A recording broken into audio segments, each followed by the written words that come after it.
Good morning, folks. We're on, Nick. All ready to go? Okay, I'm Mark Hamilton, and I welcome you to the Bicycle Committee meeting this morning. We are going to have, I'm going to take a quick roll call. There is nobody Mark, just as a heads up, Mark, we will have, that was from Fact TV. We do have a quorum.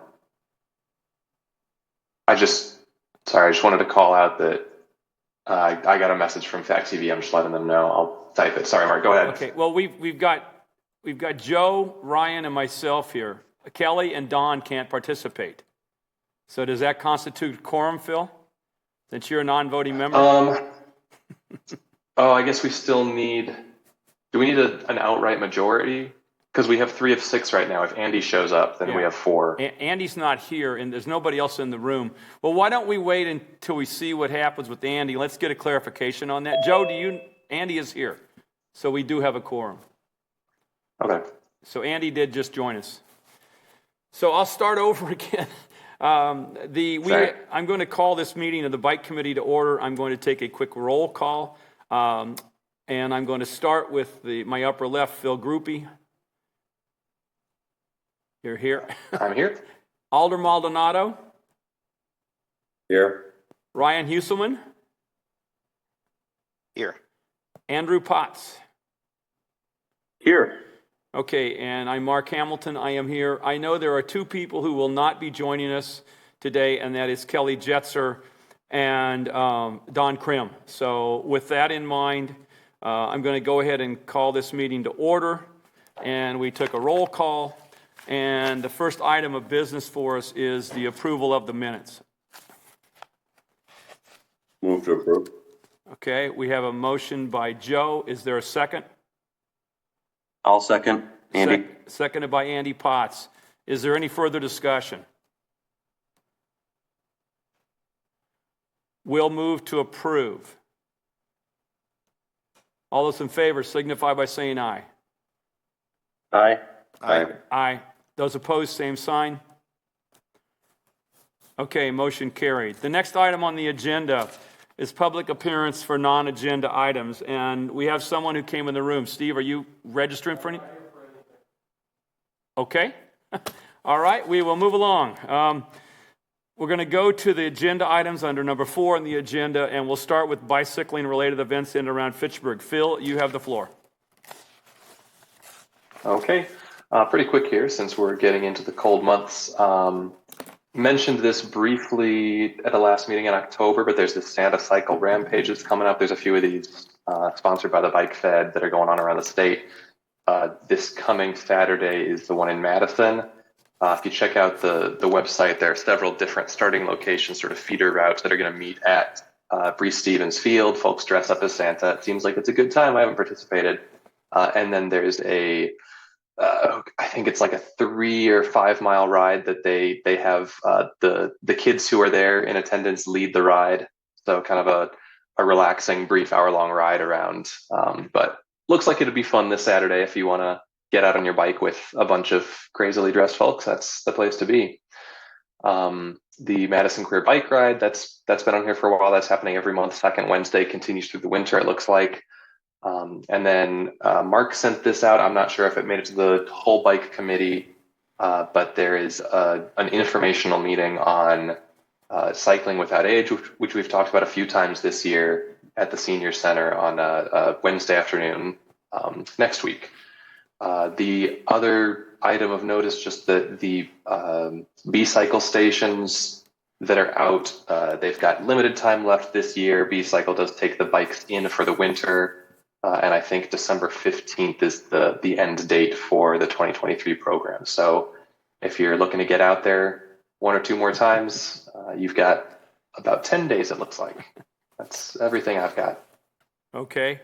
The only thing I would add to Phil's, we'll talk a little later in the meeting about the cycling without age, because I'm going to look for some help from you folks to try and attend this session. So stay tuned for that. If there's no further discussion on items around Fitchburg for biking, I will move into the update on projects impacting the bike network. And Phil, you're also on the agenda for that. Yep. Again, this one's pretty brief. As folks have probably noticed, the Lacey Seminole intersection and West Lacey are completely open now. There's going to be some repair work done for the bike path in the spring. But other than that, and just needing a few additional signs and lighting, that project is complete and opened. South Saline is also the 2023 stage is done. Next year they'll get into more of the. Sorry, it looks like I got a long delay on my video. I apologize for that. Saline has the next phase that's beginning next year will be north of East Sherrill, but the traffic signals are in both at Sherrill intersection and at the Lacey intersection, and Roth let me know that those should be turned on in the next couple of weeks. But again, South Saline is open until the next phase of construction begins. Not really any other major projects going on right now. Pretty much everything wrapped up for the winter.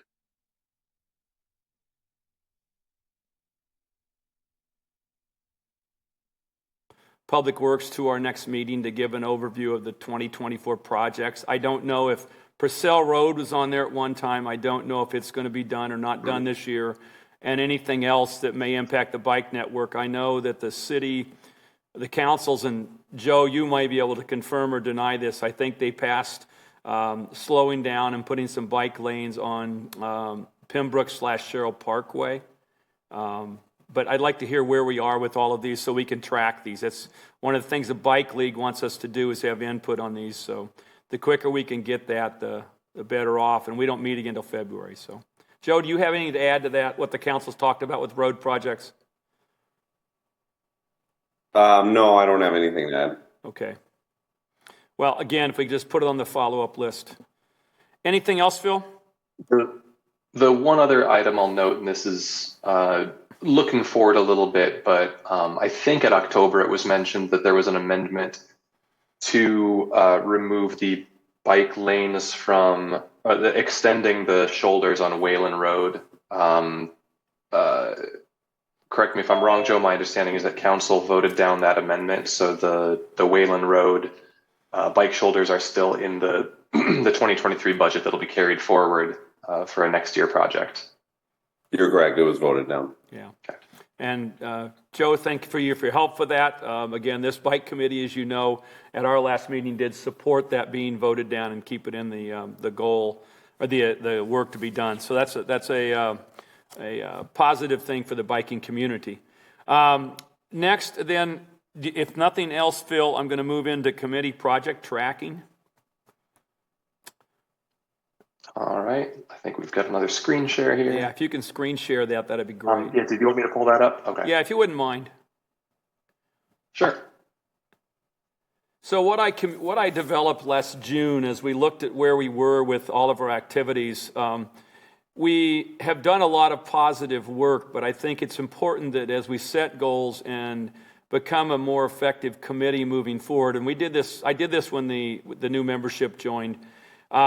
I made a list of things we need to do that we're tracking on, and some of these things we're right on top of, some we need to get a better handle on. So I guess what I want to do is to, at each meeting, spend 15 minutes going through these.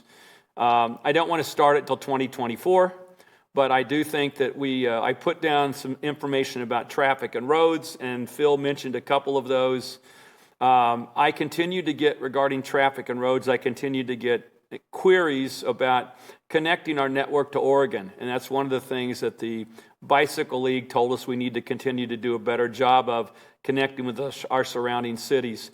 So I intend to, I've mentioned this to Chad, I've mentioned this to Public Works, and I know there was some look at this in the past. So we're going to do some work on that as we move into 2024. We had some complaints about Military Ridge crossing at Cottonwood Drive from the owners of General Beverage, and as we looked at it, and Joe, you were over there, and Andy Potts was there as well, they have gone in and put some signs up and cut some of the bushes back, so they did take care of that for us. And then the TAP grant's already in and gone, and we talked about that the last meeting.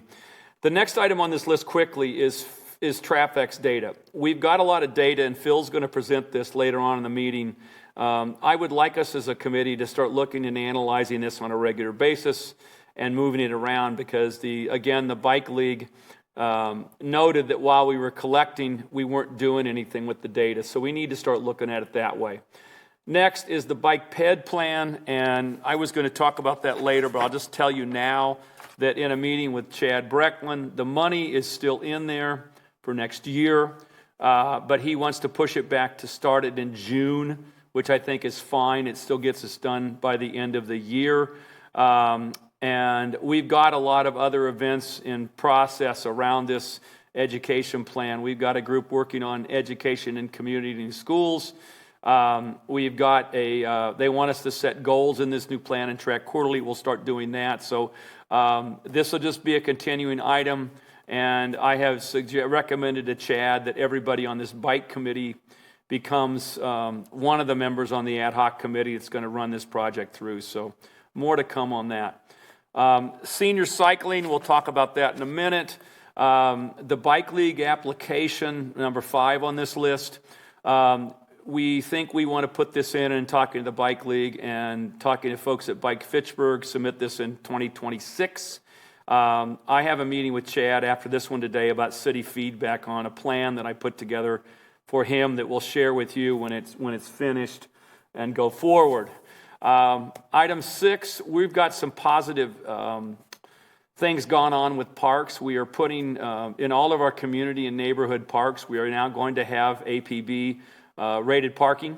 And Chad was able to give us some money with Scott Indel's help to get that done. And we've either got them in these parks or they will go in the first thing in the spring. So that's done there. And then the next thing is to look at the smaller parks around the city. There's like 20 of them. So more to come on that, but it gets people a place to park when they ride their bikes around our town. The next item is number 7 on here, and I would look to you for some help here. Steve Arnold and I have been doing a 2-person effort to get more Fitchburg bike-friendly businesses coming to light in the city. We've now got, and don't correct me, Steve, I know you're in the room, I think we have 15 now. Anyway, and we are soliciting another 10 right now. I have gone out and met with some folks this week. We have submitted 1 application already. If you guys folks know anybody that might be interested in this, there's going to be some information in the chamber newsletter coming up, but let us know who we can go talk to. If you would like to go talk to anybody, you're welcome to do that too. We have a packet that we can give you. The next item on here for continued tracking is B-Cycle, and I know, Helen, you are on the meeting, so we'll let you report that later. And then the next item is to set and approve our 2024 priorities. Phil, can you screen share that for us? Because I would like some action on that since we haven't, there we go.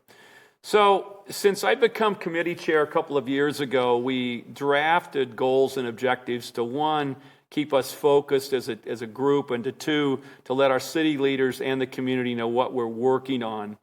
So I put this together based on what we've had before and where we think we want to go with this next year. And what I would do is open this up briefly for you to give us some feedback. How does this look to you? Have we missed anything? And so I'm going to stop right there.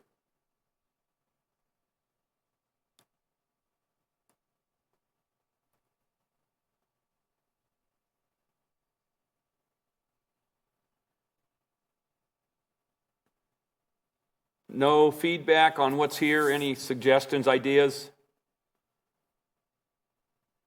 Mark, this is Andy, and Yes. I've looked through it, and I think it looks fine to me. So, Okay. it's not the lack of comment isn't that. I think it's fine. Okay. I didn't hear you, Andy. You broke up. What did you say? I think it looks fine. Okay. Any other feedback? All right. I think it looks good to me. Okay, thank you, Ryan. Thank you, Andy. Joe or Phil, you're on the call. Any feedback? Nothing from me, Mark. Okay. Oh, same. It looks good. Okay. Well, I'll entertain a motion to approve these as our goals for next year. Move to approve the goals for 2024 for the bike ped plan. Is there a second? I'll second. Okay. So we have a motion and a second. All those in favor, if there's no further discussion, all those in favor signify by saying aye. Aye. Aye. Aye. Okay. So we have goals and objectives. I also attached for your information the status report on our 2023 objectives. I don't intend to talk about that.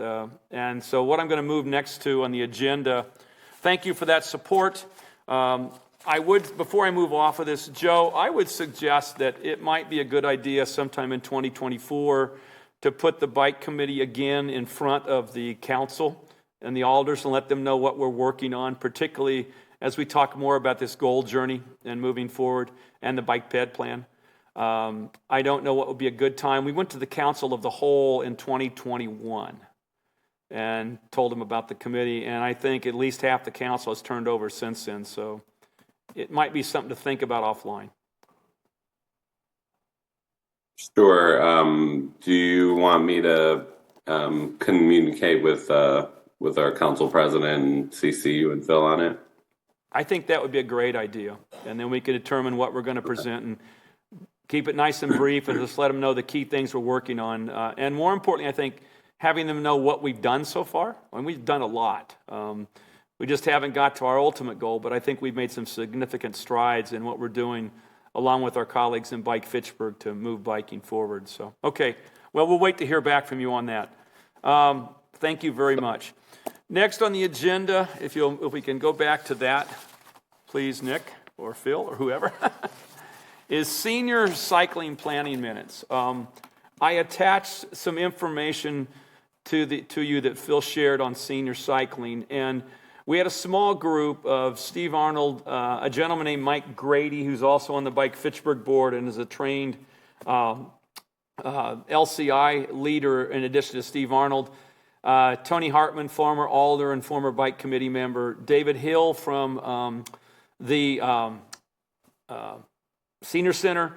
Daryl Jordan from Bike Fitchburg. Kay Lung from Bike Fitchburg. Julian Matthew from Wheel and Sprocket. Thad Schumacher from Fitchburg Pharmacy. And a new gentleman to town who is a biker is Mark Wilkerson. And Andy Potts is also in this group. So we had some discussion about what we can do to enhance senior cycling in Fitchburg, and a couple of things that as we worked forward that I could use your help on, or we could use more help on, is we want to continue to focus on diversity in our groups and in our committees. We also intend to split the work into subgroups and let people move things forward. And I think that will be more beneficial. In addition, this year there were 5 rides for Joe Imolkowski, who used to be on this group. And as we had that go forward, we had about 10 to 14 participate in each ride, 10 to 12. And we had a leader and a sweeper, and then we put on, thanks to Steve Arnold, an education session at the start of each one. They all did a great job, and the Senior Center helped us. We're going to do that again in 2024. Thad and Andy have volunteered to give us routes starting in January. The next item on this is the other piece of the meeting that we can talk about where we need your help, and that's cycling without age. Cycling without age is, in a nutshell, an engagement and a riding for taking people out for rides who can't ride by themselves anymore. And the Bike Federation has someone who's I think their whole job is to focusing on this. So we're going to have a session here in Fitchburg about setting this up and moving it forward. This would not be a city-funded event, and so we're going to need to look to find a sponsor and to raise some funds to move this forward. There's a lot of moving parts here, but if you are free next Wednesday from 2 to 4 on December 13th, feel free to join Michelle Bacchus from the Bike Fed, who's going to present this and have these trishaws to look at. The trishaws require training. They're essentially e-bikes that can hold 1 to 2 people, and people will be able to go out. And we have given the information to all of our senior centers in Fitchburg. And in addition, we've got, it's out in the Bike Fitchburg website. We've posted in several other places like City Hall. And we would like you to consider coming to this if you can. And more importantly, if you've got ideas for potential sponsors above and beyond what we've already started, we can move this forward. We're looking for someone to lead this, to get the funding done. And we've invited, again, all these people that worked on this small group and anything else. So I'm going to stop there. Are there questions about Cycling Without Age?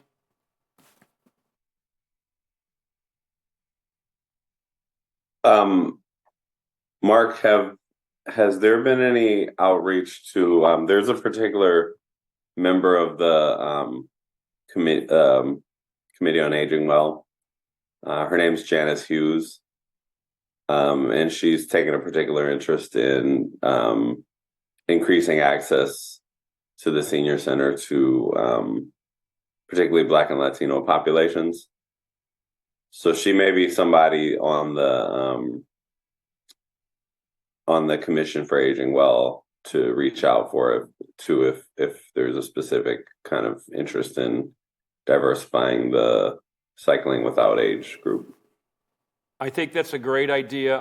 We'll see David Hill after this meeting at the senior center. I will ask him if she was invited to this. I didn't personally give her an invite, and I don't know if any of the other people that are on the committee would know if they did or not. We were working from what we had, but I think it's fine. The more we invite, the more people there, the better off we're going to be in the long run. So I'll ensure that she does get invited, Joe.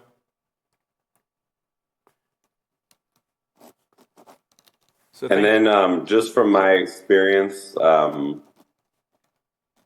if there is an interest, particularly in recruiting potential cyclists that are multilingual, it makes sense to make sure that to have somebody there that speaks Spanish and translate for some of our seniors who are monolingual Spanish speakers. Those are all good recommendations. We will see what we can do to accommodate that. And I know we've done things in the past at some of the bike education events and safety events where we've had things translated into Spanish. I know that it's come up at Bike Fitchburg before about how to get things there. So we need to work on that as we look at moving forward. But I'll find out if we can get somebody there from a multilingual standpoint. So thank you. Any other feedback about Cycling Without Age? Okay, Phil, if you could move this down to the last piece on, keep on going. Okay, the brainstorm ideas at the end. We talked about more sponsored rides in 2024, and this goes beyond senior rides. Wheel and Sprocket has offered to consider sponsoring some rides. We're going to approach the summer recreation folks that go spend a lot of time in McKee Park. Joyce Fry from our Economic Development Committee wants to try and do a ride between our local breweries. We want to approach our healthy neighborhoods, do more about shopping by bike, tandem ride. We had a whole brainstorm of lists of things that we want to do. At the same point in time, there was an idea floated that we try and have a community event similar to Ride the Drive in Madison, particularly if there's not going to be a Festival of Speed next year, that we try and work that, and we can have some education with it, work with Bike Fitchburg. And again, I think working with Bike Fitchburg on these rides is one of the key things to move this forward, because they're more in tune to advocating for these kind of rides and comments and contacts, but I think as we work together, it will be good. So we're looking for a small group to volunteer to lead and plan these rides.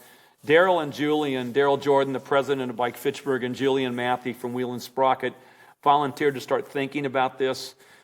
We kind of need to start this after the first of the year if we're going to do it in the summer. So more to come on that. But this is, again, something else that was in our bike league application, that we didn't have enough of these kind of activities. And, of course, when we had applied, we didn't even have the rides for Joe. So, again, if you have an interest in working on these, with Daryl and Julian, let me know and I will add people to that to start working on it. So again, we're just getting started. So that's all I had with the cycling minutes and cycling without senior cycling without age. Andy, you were at the meeting. Is there anything you want to add to this that I missed? No. Okay. All right, we are flying through our agenda here. So I'm going to move to item 4E, and Phil, you have the floor for traffic counters. Okay.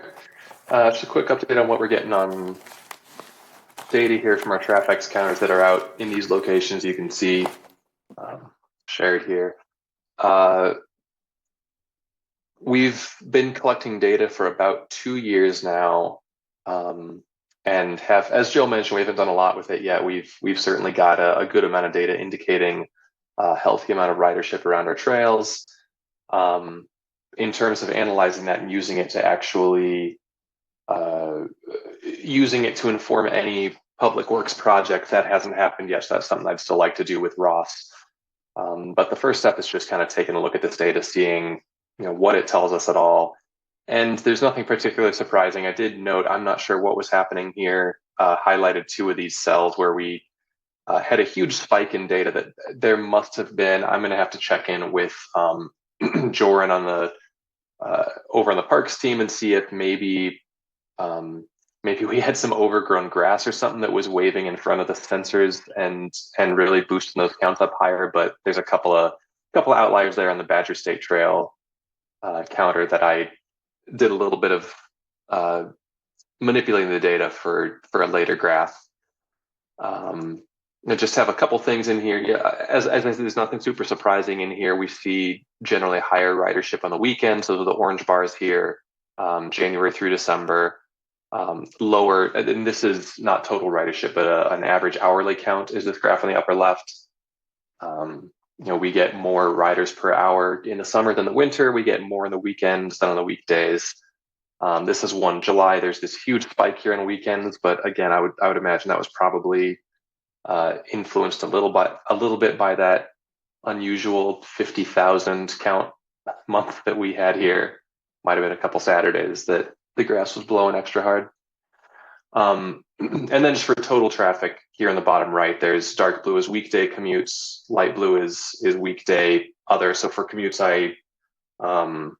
I separated out counts in the 7, 8, and 9 o'clock hours, and then 4, 5, and 6. So that's from 7 to 10 a.m.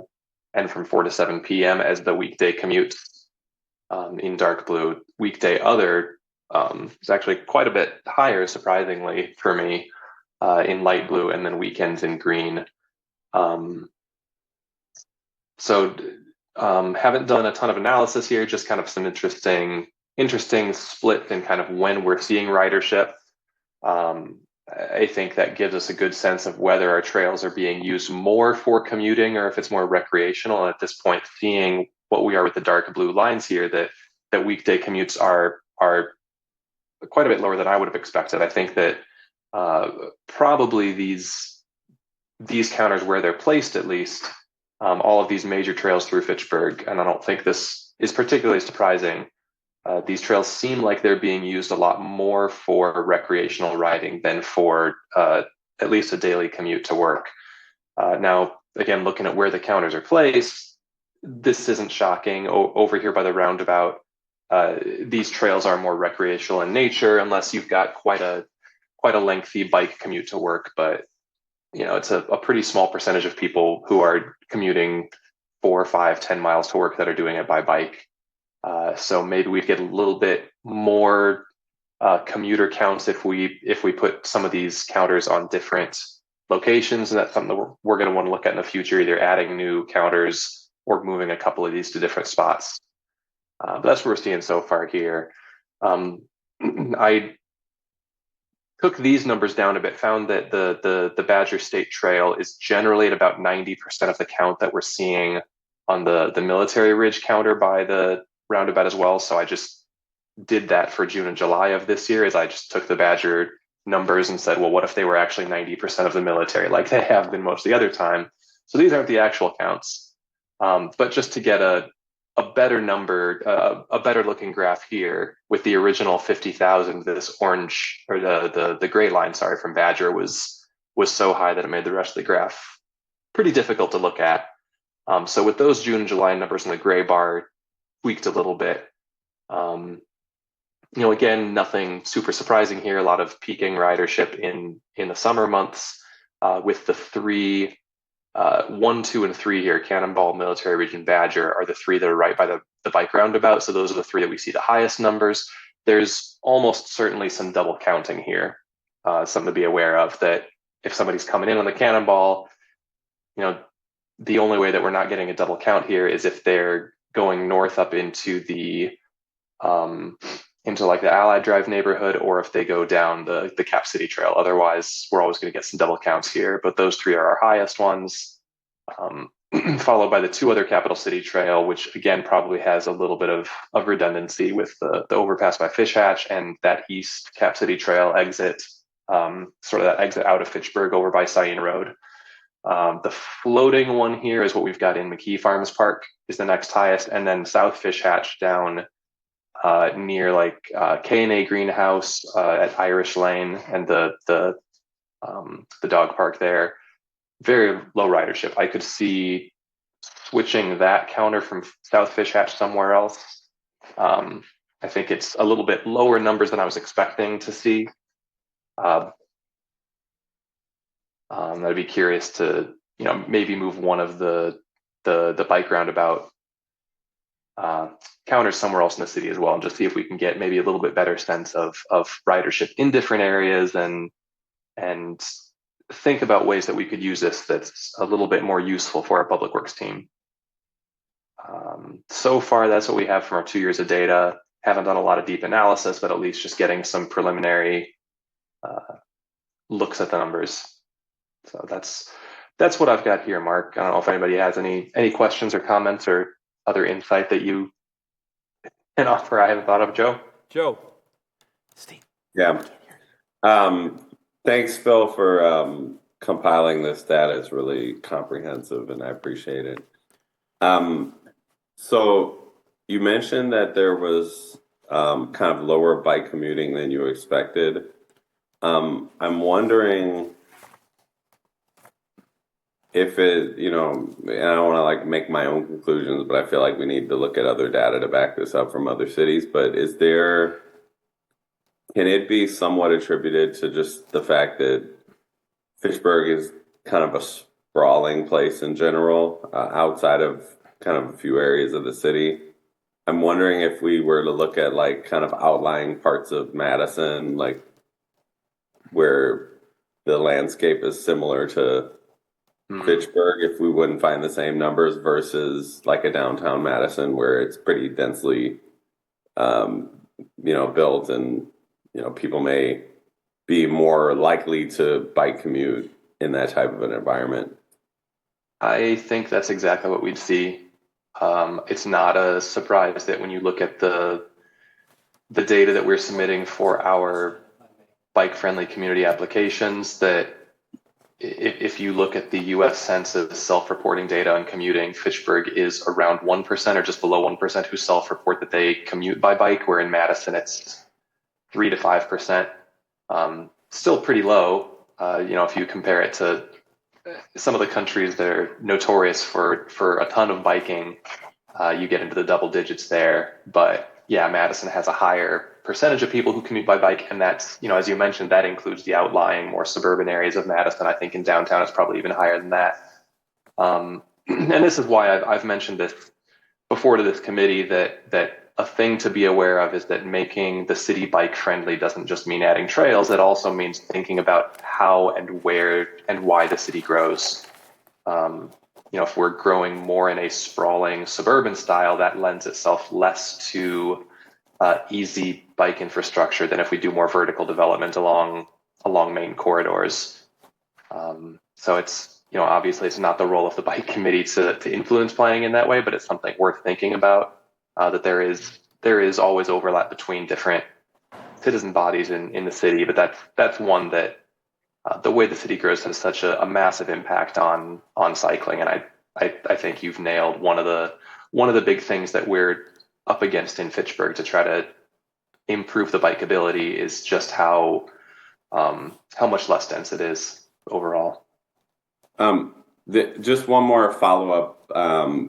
It's an idea, and we don't have to necessarily think about implementing it now. But I feel like some qualitative data may help paint this, numerical data that we have and make it a little more colorful.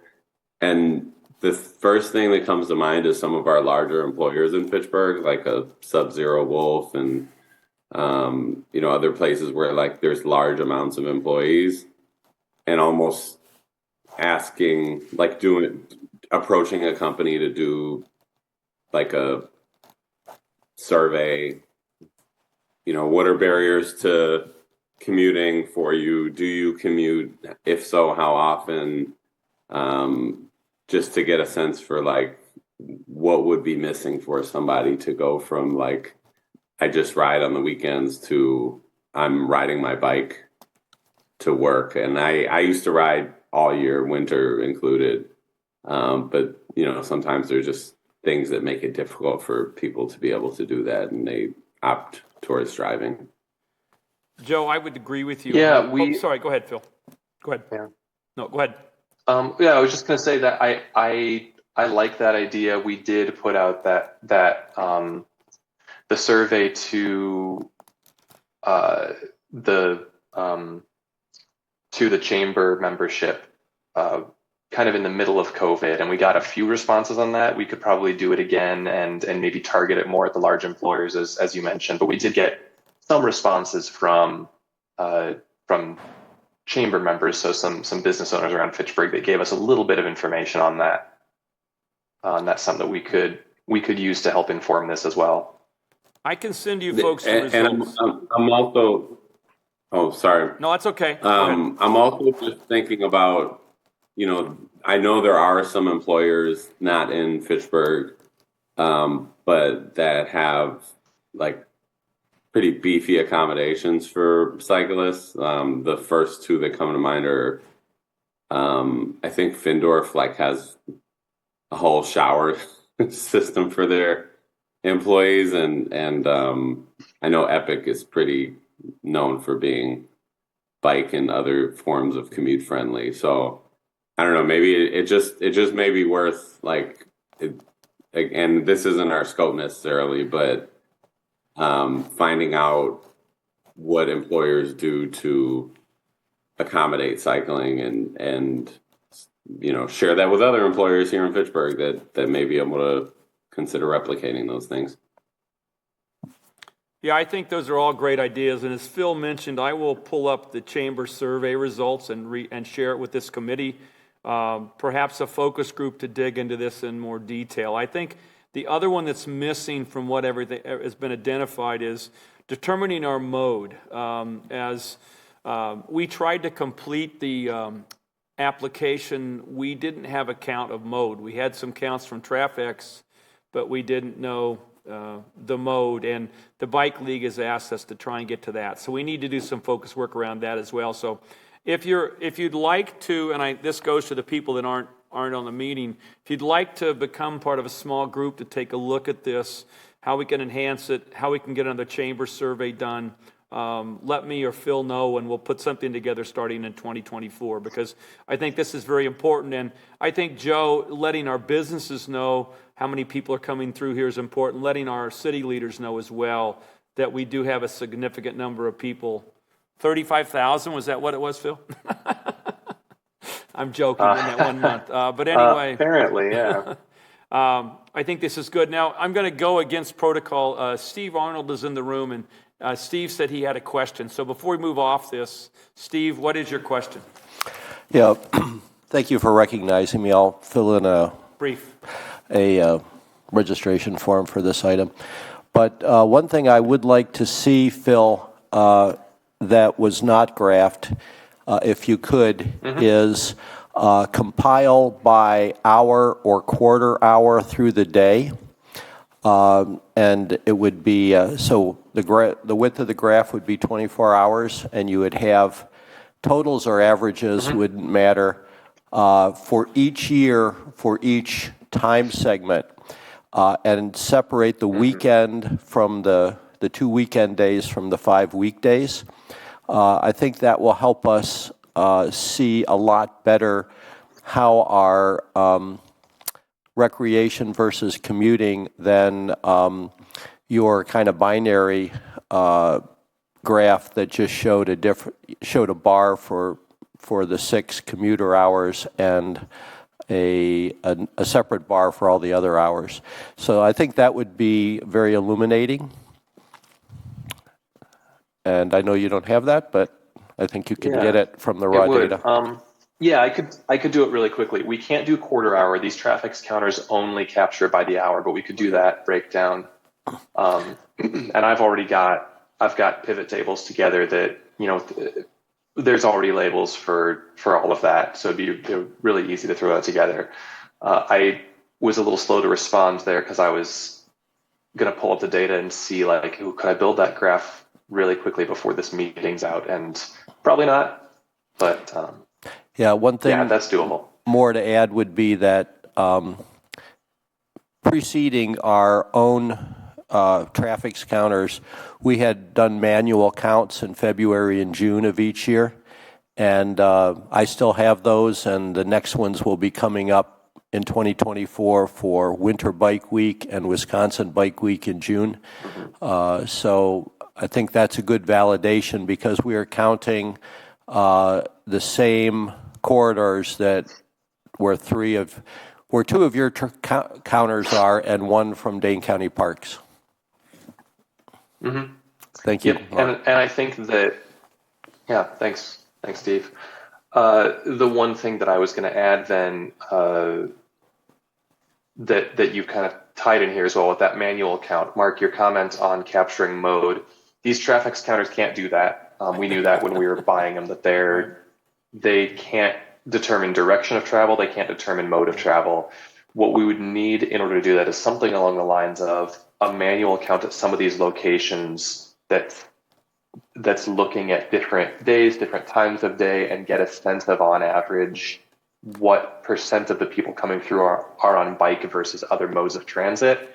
We would then just apply that percentage to all of these numbers, and that would give us a rough sense of how many of these counts that we're capturing are actually cyclists. Well, I think, Phil, I'm sorry, go ahead. No, you go ahead. I cut you off. I was going to say another thing with Steve's comment on the hour by hour and splitting it up by year. As we get farther away from the pandemic, we're probably getting back into more of what we might consider the quote unquote normal traffic counts, where closer to the pandemic, when more people were working from home and more people were not working, I think that we were probably seeing more trail usage in general. And I think that Helen could confirm this when she gives the B-cycle update, but I think that's something they saw in their data as well, is that when things closed down with the pandemic, not just related to work, but people's other normal activities, there was an increase in bike traffic. So looking at that kind of year by year as well could maybe give us a sense of, are we seeing the numbers change as we settle out into this post-pandemic normal? So I think what we'll do is put together in January a small group to dig into this deeper. Steve's point about the manual counts is one that I concur with and you concur with, Phil. And I think if we redo the chamber survey, which again was done during COVID, we can get a sense of mode as well as people who have shower facilities, as Joe mentioned, to take it all forward from that perspective. So more to come on this. This is an important issue for us, particularly to know who's coming through the city. And as people develop, and I think as our east side develops more, you're going to see additional things over there. So is there anything else on traffic's counter to discuss this morning? I don't have anything else, no.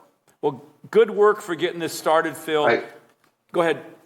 Yeah, I will say coming into next year, I would like to, I'll have to check with Chad and see and maybe with Public Works and see if we have any budget available to purchase new counters. Of course, having counters out there, I've got to go out and collect them. But if that becomes a hassle, I could always solicit help on that. But whether we'd like to get new counters or move any of these existing ones coming into 2024 is something I want to think about and maybe bring to the committee in February or April to talk about. Phil, a logistical question. Do the batteries go bad in those, and how do they need to be replaced? The batteries do go bad. So the process of collecting data, I go out to each one of those counters, I unlock the box, I pull out the counter and connect it to a little mobile dock I've got that downloads all the data. It'll let me know then how the batteries are doing. Okay. Thus far, I've only had to change the batteries. It's a couple of AA's in each counter. But they are outdoor rated. They can handle winter months. So I've replaced them once in each counter so far over 2 years. Okay. They're holding out really well. Well, thank you. This is a good start. We're a little bit ahead of schedule, but I am going to go ahead and move to the B cycle update, which is item 4F on the agenda. We had Helen Bradley there. Hello, Helen. And this is Helen and Phil. And before we turn it over to our B cycle guru, I'd like to thank Helen, Phil, the Chamber, CETA, and Alder Maldonado for helping us push this through and stay focused. We got 2 phases in 2023. I have heard nothing but positive comments, and I will quote as I introduce this what I heard was an e-bike smile from one of our riders, that when people are riding these bikes, there's a big grin on their face. So I think it's been successful. We've got it in our business community. We now have it among our more needed areas of the community. So with that, I'm going to say a big thanks from the committee and myself, and we'll turn it over to you two. So floor is yours. All right, I'll go really quickly and then hand it off to you, Helen. You can provide a lot more insight, I think, than I can.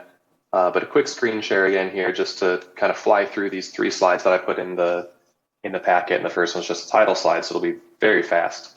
So just a quick update on our B cycle program. As Mark mentioned, we've got 2 phases that have been implemented, or I guess we'd say phase 1 and part of phase 2. So phase 1 was funded by local sponsors and the Chamber and CETA, and those are the stations in black here, the first 7 that went live this spring. Phase 2, we were able to get through contracting and some other stuff with the DOT and the grant process and all that this summer and fall, and finally we were able to start doing phase 2 implementation late this fall in September, October. I think it was October. The ones that have been installed from phase 2 are in maroon here. And then green are some of the other locations that we have discussed that we definitely will include, or at least we have thought about, just to kind of try to flesh out this whole system. We're going to continue phase 2 installation next year. For instance, we know that we want to do the North Fish Hatchery Hub once that gets going. We know we want to get something west of Verona Road over here, sort of between Williamsburg Way and King James along Anton Drive. We want to get Southdale. Some of the other locations are still sort of up in the air, but we have a set number of docks still available as provided by the grant that we procured from the DOT. So we're going to make sure that we get those docks and bikes all out in service next year. The one that may still be delayed beyond next year is a North Fish Hatchery Hub. I just have to keep talking with Scott about what the timing is on that and when and where we can put that station, because I know with the initial hub designs, the B cycle station wasn't part of those. So just trying to make sure that we can find a spot where that'll fit in there. And then I've got the data that Helen shared with us this summer. So this is September 12th is when we got this. This was the preliminary data just from phase 1 of our B cycle launch. And really what it just shows us is sort of the relative popularity, the relative ridership from each of the individual dock locations. Headlined by Oak Bank, where we had almost 800 checkouts through September. This was starting in mid to late April. So we were getting about 4 3/4 checkouts per day at Oak Bank location, down to the Limerick, where we were getting a little bit over 1.5 checkouts per day. So definitely seeing good usage throughout. Certainly fewer at the more strictly residential spots, I'd say, Terravessa and the Limerick. Terravessa, as we get more development there, I expect that to increase. And as we get a couple more stations, maybe out in that area, if we can get Southdale and over here off of Cyene Road by the Cap City Trail parking lot. But yeah, that's what we've got for data so far. And Helen, I think you can offer a lot more insight in this than I just did. Thanks for being here. Yeah, thank you. I also have some slides, if that's all right. I will share my screen.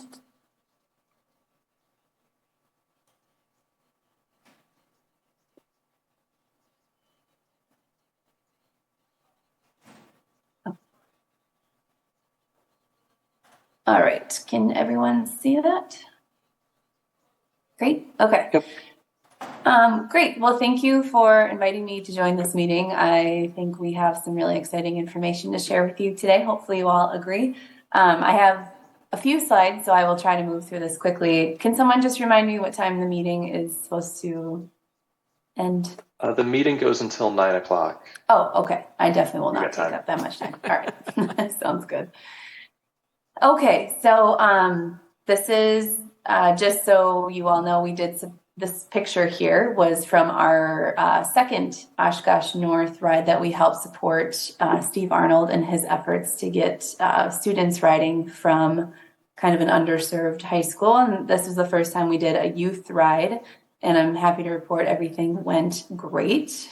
No major problems. So Steve, we are happy to continue to support that event in the future.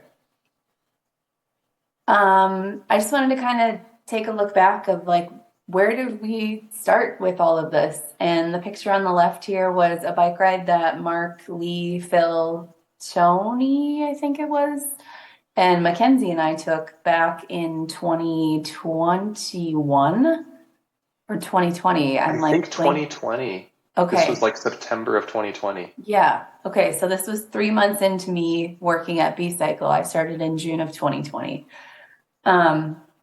Looking back then, we were just doing site visits, talking about B-Cycle, how could we implement a system in Fitchburg, and then fast forward to 2 years, not even 2 years later, and we now have 14 stations in Fitchburg. So it was a long journey, the in between, but I'll cut out the details and just talk about kind of where we are today.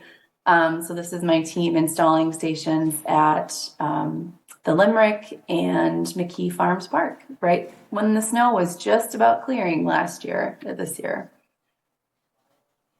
Yeah, we've also had some really great publicity since we've started, as has Fitchburg.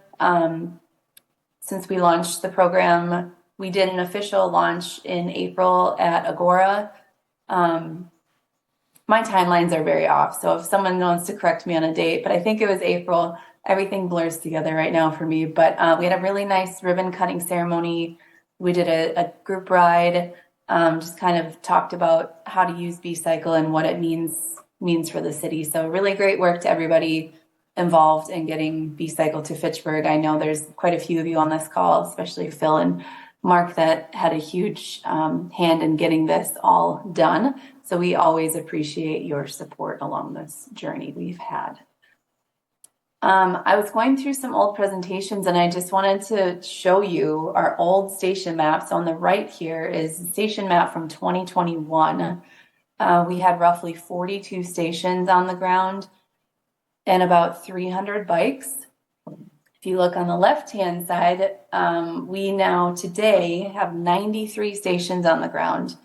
So in less than 2 years, 2.5 years, we've doubled the size of our system. This year alone, we've added 27 new stations and 150 new bikes. So some pretty significant growth in a very short amount of time. But what I love seeing on this map is just the connection now with our Fitchburg system to the south of Madison. And we're just going to continue to see that connect even more as we fill in more of the tap stations that we have planned. And also tap with Madison. We still have some stations that will go in and help kind of fill in this corridor. And I can't confirm, but yet we are looking at a station at the Arboretum in Madison. So that will even be a better connection point for our two cities. So really great work. This is incredible to see in such a short amount of time. So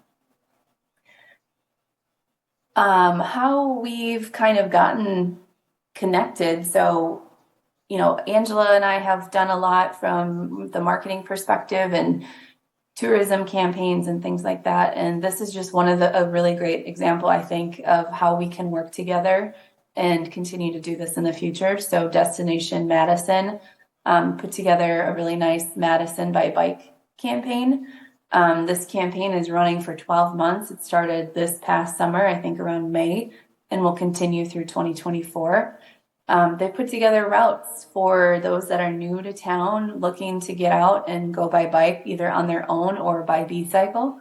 And they've put together 4 route options, one of them which includes the Cannonball Loop, starting at the Wyndham Garden Hotel in Fitchburg, going through the Cannonball Loop, the Dolly Conservancy, the Arboretum, encouraging people to stop along the way at Fitchburg breweries, restaurants, etc. So this is a really great campaign. We've seen a ton of usage, and Angela and her team had a lot to do with getting this one past the finish line as well. So we launched roughly around July.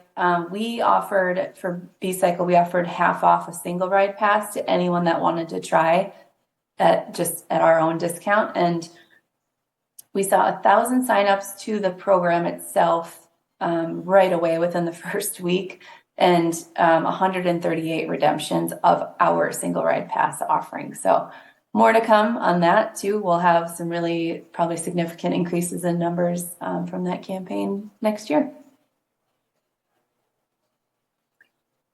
And I also wanted to share, so outside of just Fitchburg, I mentioned we've added quite a few stations this year, and just to see who else B-Cycle is working with and the partners that we support and support us. So obviously we have the city of Fitchburg phase 1, those 7 stations. We also added a new station at the village of Shorewood Hills. That was a privately funded station. We added Sequoia Library, which is also a great connector to Fitchburg. Madison Tap, we have 5 stations installed, and we still have 8 to go, which we'll plan for in 2024. We had a few concrete pads poured thanks to the city of Madison for additional stations at Ohio Street, East Wash and Ingersoll, and then the Lake Edge Center, which is by my favorite bar, the Muskie Lounge. And then we've got City of Fitchburg TAP grant, 8 stations installed, 5 pending yet. And then we did just add our newest station at the new Baki Center at the University of Wisconsin-Madison. So all in all, like I said earlier, in 2023 alone, we've added 27 new stations. All right, so the trip information is pretty incredible this year. We are currently, I pulled these numbers yesterday, we are almost going to hit our goal for the year. We are at about 506,000 trips this year, and that's compared, I've got some numbers actually from last year, but you can just see the chart speaks for itself. We are far surpassing 2022 numbers, and I would attribute a lot of this growth. I think 10% of trips are coming from new stations. 50% of these trips are coming from new stations on campus at UW. So students are riding like crazy. We added, I think we have 13 stations now on UW's campus that are sponsored by the UW. And like I said, we're continuing to add more and more because they're seeing the value in students being able to choose a bike instead of driving, parking, paying for a bus, etc. We still come in at a higher value, less price than a bus pass, than parking. So we'll continue to keep our prices for students where they're at, so it's affordable. We also just see an average trip duration of 22 minutes in our system. So with the e-bikes, people can obviously ride farther or longer. Average trip mileage, this is 2.6 miles on average. We see people riding, though, the Lake Loop, and then we see students who just use the system to go to and from class. So there's just quite a broad mix there. And then on average, we have seen 4 trips per bike per day throughout this year. Any bike share program will tell you the goal really in order to change the world and get more people on bikes is to hit 3 at least at a minimum. So our average being 4 is very, it's where we want to be. This is a great heat map. It's a little hard to read with the different colors on each one. But if you look at the right is 2022's heat map. So this is anyone who uses our B-Cycle app and tracks their route. This is the data that we get from that. So in 2022, obviously the downtown, the Isthmus campus all fill in. Any bright red is the most heavily used routes. And then the white are kind of like trickle trips where we're starting to see usage. And then if you look at the left-hand side, now that we have the Fitchburg system in place, how much that is filling in. We're definitely seeing a lot of trips in and out of Madison to Fitchburg, to places like McFarland, where we have our station in McDaniel Park. And just pretty incredible to see where we've put stations where people are now riding. So if anyone has any questions, I'm happy to answer at the end. Another thing I just wanted to bring to light. So I talk about our growth. I talk about how much we've added to our system and all the sponsors, and that's all great. But if we aren't maintaining a world-class bike share program operationally, then none of that is going to matter at the end of the day, because if people can't get the bikes out of the docks and they can't ride the bikes, then there's no point in running this business. So not to put my peers down, but I wanted to show you an internal scorecard that we use monthly. And we have certain metrics that we are held accountable for. And I just want to call out that Madison has been at the top every single month throughout the year. And so that means that we are maintaining our active bike fleet numbers are the highest. Our trips per bike per day have been second highest. Boulder has seen incredible numbers because of CU Boulder, but we're right up there.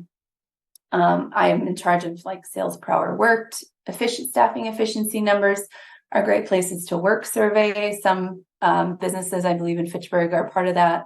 We just hit 90% again for that. We were at 97 before. So all of these metrics go into this scorecard, and Madison is still hitting the top every month. Even when we're closed, we still somehow manage to score a 2 and a 3 out of 5. So really proud of my team and being able to maintain such a high class operation. And I hope that you all see that when you're out in the field. Any interactions you've had with them, I'm very proud of them, and I have a great team supporting our system right now. So to Fitchburg numbers. So Phil showed earlier some numbers I sent back in September. These are as of yesterday, I pulled these numbers. So a lot higher performance. So overall, and this is okay, we're still seeing people acclimating themselves to the program, becoming familiar with it. But overall, we've seen just about 5,200 trips, 5,300 trips taken from Fitchburg. My system was not working last night, so I will make sure on the next meeting to have like the return trip number as well. But we'll just assume most of these, when I looked, are round trips. So they'll start and end at the same station. So the highest utilized station in the system continues to be Oak Bank. I think that will really complement the Dolly Bike Hub, which if I'm looking, so we're down at the end here on Dolly Bike Hub, but that's building that densification. And I think we'll just continue to see usage go up on all of these stations as soon as we continue to fill in. People want to have somewhere to ride to and from. So the top round trips that we see are the Wyndham Hotel to the Wyndham Hotel. So that's cool to see, because that one's kind of like out in the parking lot. We weren't sure the usage we would see from that. The second was McKee Farms, and then Oak Bank to Oak Bank. One-way routes were interesting. So Oak Bank to Observatory Drive at Charter, which is on campus. So I'm assuming maybe we have some folks that work potentially at UW that live in Fitchburg. Same thing with Oak Bank to South Breeze and Camp Randall. So that's also obviously right by the Camp Randall Stadium.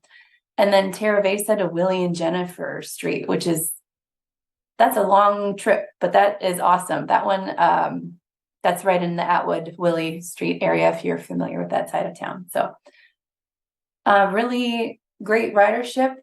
The ones that you're seeing, and I'm sorry, Lake Edge Center got on here somehow. All of the ones that have higher performance have obviously been in the ground longer.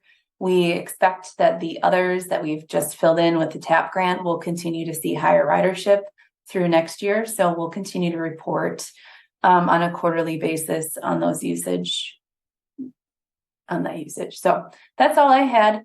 The last thing I just wanted to share before I end here is that we do close for the winter. I think everyone knows that, but just in case you don't. So we do close for the winter beginning December 15th. So we will start collecting the bikes and kind of thinning the herd, if you will, December 14th. And then all stations that need to come out for the winter will be out by the 15th. We will close down. We will overhaul. Our whole team will continue to stay on staff. We will overhaul bikes in the winter to make sure that when we go ahead and launch March 15th, everything is in perfect working condition. And then we'll launch our 2024 season then. Well, thank you, Helen. Are there any questions or Sam. comments from the committee? Phil, you've got go ahead.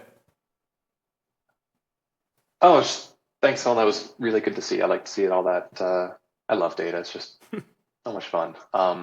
We had a question from the committee a couple months ago that I think I may have forgotten to ask you about whether B-Cycle ever has any cargo bikes in service. Yeah. Excuse me. We do have one cargo bike that we use for operations today. That bike typically services and maybe you don't mean for operations, so let me know if that's not the... I mean, like for riders, if we wanted to say put a station that people could use for shopping trips. Yeah. Good question. The answer is I don't know. So 2 years ago, our Trek product team started working on a cargo bike. So if you're familiar with Trek products at all, you will see that we did launch the Fetch Plus bike this past year. So Trek now has a cargo bike. In terms of getting a cargo bike implemented into the B-Cycle program, it's a little more complicated. But it's definitely something that we have talked about, especially with the Dane County Airport has been a big one on the list of how do we encourage people to ride their bike from the airport with their luggage. A cargo bike would be amazing. So it's definitely something we're thinking about, but we just aren't quite there yet. Helen, if I could add 2 comments to your presentation. One is, in addition to thank you, one is, folks, I need to let you know that this was truly a labor of love by the people we mentioned earlier on this committee, as well as the Chamber and CETA. But Helen was just given the Distinguished Achievement Award, I'm going to embarrass you, Helen, from Destination Madison last week. And it was primarily the result of what she and others at B-Cycle did this year in getting B-Cycle into Fitchburg. So Helen, congrats for that. The second thing is I'd like to ask you to send the presentation to this committee. And Joe, if you could get it to your colleagues as alders. I know Helen's presenting at CETA on Thursday as well, but I think the more we publicize this, I would like to see us get a write-up, Phil, in the paper, and also, Joe, have it translated into Spanish so our Spanish-speaking colleagues can know where these bikes are going to be and what they can use them for. So again, working on our diversity, I think it would be something good to do to kind of give an overview of what's happened in Fitchburg this year. So if we could do that, if this group, I'm seeing nodding heads, I think we're okay to do that. We don't need a motion, but I think the more we publicize this with our city leaders and with our populace, more importantly, the diversity within our populace, this will be a good thing. So I thank you, and again, congrats on this award. I know you've mentioned your team a number of times, and I saw them out there a lot putting stuff out there. So nice work, you guys. So thanks. Other comments? Thank you so much. Okay, Phil? I can add two more things. So Joe asked a question about the map that I shared. There was number 19 was the Southdale neighborhood. We don't have a specific location in mind yet. We're going to meet a little bit more over this winter to plan out what the next stations are going to look like. We are committed to getting a station Southdale, potentially two. I don't know if we have enough docs to make the numbers work out there. But it's just finding the particular location. And we've looked at, kind of by where Rutabaga is and the Finca Coffee development. We've also looked at Southdale Park. I want to talk with the folks in planning about any future projects coming out in Southdale that I'm not aware of that might factor into our decisions. But yeah, we don't have a specific Southdale location yet. If you've got something in mind that you think would be particularly strong for any reason, for sure, let us know. But that's not determined yet. The other thing is that what we haven't talked about here at all is equity, and that's something that we really still do want to make sure that this program is driving equity and not just becoming another kind of divider between folks who can't afford to buy into this system and those who can't. So we have been working with Wendy Rawson at the library. We're going to get some passes there for the library to check out. This is something that's been successfully implemented in Madison, and we want to get that into Fitchburg as well.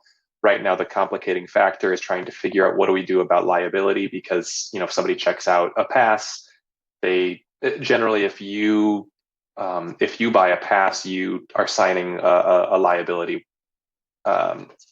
Essentially, you're agreeing that if the bike is stolen, then that's your responsibility. The library is not comfortable taking on that responsibility if a patron loses a bike, but also it's not. If we're doing this as an equity driving tool, we don't want to say that that's the responsibility of the patron. So we're kind of trying to figure out some of the legalese surrounding what that would look like. I don't know, Helen, if Wendy has been in touch with the Madison Library. Certainly that's something we could talk about and see if they could share that. But anyway, we're going to get some bike passes for the library in service next year, and we just have to figure out a few final logistical details there. And then we also do have a small amount of money. I'm trying to remember if it's $1,500 to $2,500 in the budget for next year to purchase some passes that I'd like to reach out to a few community partners and just kind of provide them with passes and see do they have members? Do they know of individuals that they think really could make use of these? And really just kind of distribute a few passes to community partners to kind of let them meet out as they see fit. I think that's the easiest way that we've come up with, rather than trying to figure out some sort of discounting method where then we've got to have people send applications into the city, and then are we evaluating income level, and that got messy. So we do have some budget next year for that. I will look for other avenues to increase that funding. The $2,500. I think I had initially asked for $10,000 for this, and we weren't able to get that much. So I'd still like to increase that number. Those are the two things we're looking at most right now, other than just location placement. But once the bikes are there, now people need to be able to get on them. So making sure we make passes available is a priority for me for next year, and we've got a couple avenues for that right now, and I'll keep looking at other ways to make that happen. So a thank you to our alder, Joe Maldonado, for keeping that in the budget. We appreciate that. And I think this is truly, as Phil said and Helen said, it's a work in progress. And we do need to focus on the parts of our city that aren't serviced. And I think publicity around that it can be used to do this and do that. When I met with a business earlier this week for an application for Bike Friendly, they said, well, we've got showers here in our place for workers to come in and they could ride a bike in and shower up and then go to work. I think the other thing is that the more locations we have, another bike-friendly business potential applicant commented, well, it's too far to walk from Dolly Hub, for example, Helen, to Hop House. If you think about that, that's almost a mile walk. And I made the comment that we're thinking about something around that area by Sub-Zero and where race day used to be, to think about it. And he said it was Hop House. They have 6 to 8 people who ride to work 9-10 months of the year. So those are things that are good about people using our trails. So the more we put it in those spots, I think we're going to be good. So I think this was an idea that came up 5 years ago. And until we had COVID, until Trek went to electric bikes, it really wasn't taking ground in Fitchburg. But I think what you guys have done have been a great job. And so I guess, is there any other questions or comments about B-Cycle? Okay. Phil, the report from department, last item on our agenda for today before announcements. I think I pretty well covered everything. Don't have anything extra to report. Winter is coming, and we'll be planning on B-Cycle things, and I'll make sure that Ross is available for the February meeting to give a little bit more of an overview of the 2024 projects. Okay, thank you. Are there any other announcements from anybody in the committee? Andy, Ryan, Joe? Okay, well. For me. Oh, I'm sorry. Thank you, Andy. Ryan, anything from you?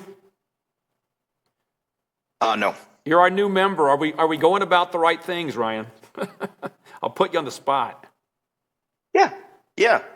I'm liking what I'm seeing for sure. Okay, well, we will continue this journey. It's going to be a long one, but we'll continue. I think we've had a great year. I want to thank all of you for your service and wish you all a happy holidays, no matter what you celebrate. But I'm going to correct Phil on one thing. It's going to be 55 degrees on Friday, so get out and ride. The snow's not here yet. So anyway, I will entertain a motion to adjourn 15 minutes ahead of schedule. Move to adjourn. Moved by Joe. Second. I'll second. Second by Andy. All those in favor signify by saying aye. Aye. Aye. Aye. All right. Opposed, same sign. Okay, folks, we are adjourned. The next meeting is Tuesday, February 6th at 7:30. So have a great holiday, and thank you for your service.